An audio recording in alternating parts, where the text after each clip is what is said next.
Rusty, Rheneas, and Skarloey chugged cheerfully through the Sodor countryside.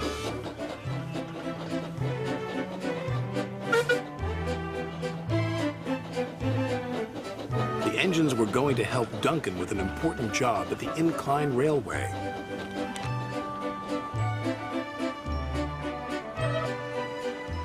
The engines enjoy working at the incline railway.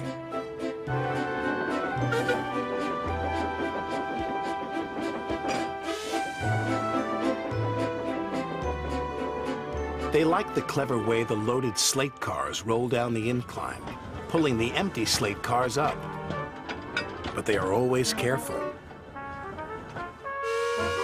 Duncan doesn't like working at the incline railway.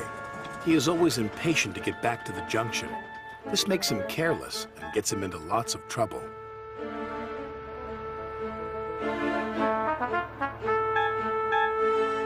Rusty hoped Duncan would stay out of trouble today, but he was already in too much of a hurry. "I'm a plain-speaking engine," gruffed Duncan, "so collect your slate cars and be quick about it." And off he steamed. Bossy Boots chuffed Rheneas. Pushy Puffer huffed Skarloey. They didn't like Duncan telling them what to do. "He just wants to get back to the bustle of the junction," Rusty said.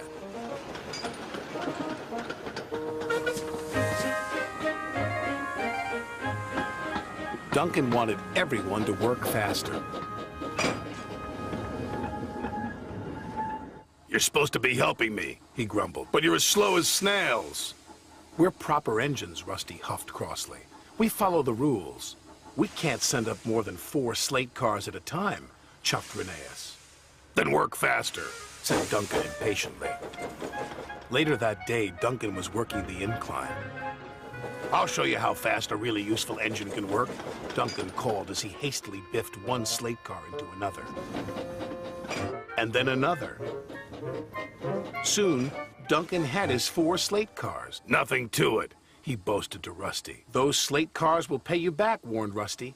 "Slate cars don't like to be biffed." "I can handle slate cars," he cried. The 3 little engines could see Duncan was not going to listen.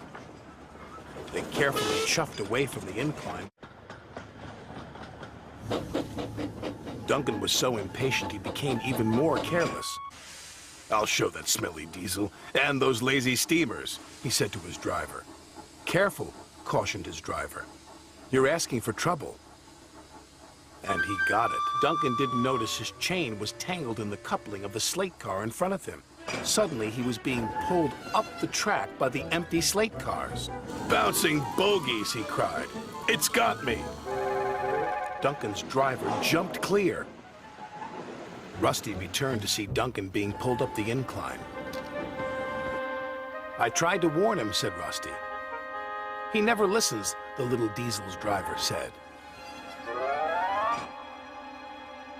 The chain pulling Duncan's slate cars couldn't hold the weight. It suddenly snapped. Duncan plummeted down the incline.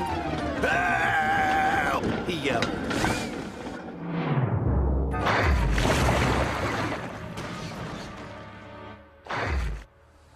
"Glug, glug, glug," he said.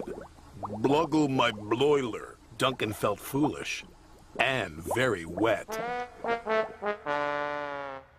When Sir Topham Hatt arrived, he spoke severely to Duncan. "You have not been a responsible engine," he said. "Your impatience has caused confusion and delay, and you owe these engines an apology." "Sorry," Duncan said to Rusty, Rheneas, and Skarloey. "Once you have been repaired," Sir Topham Hatt said, "you will work the incline until you learn to be patient and careful." "Yes, sir," said Duncan.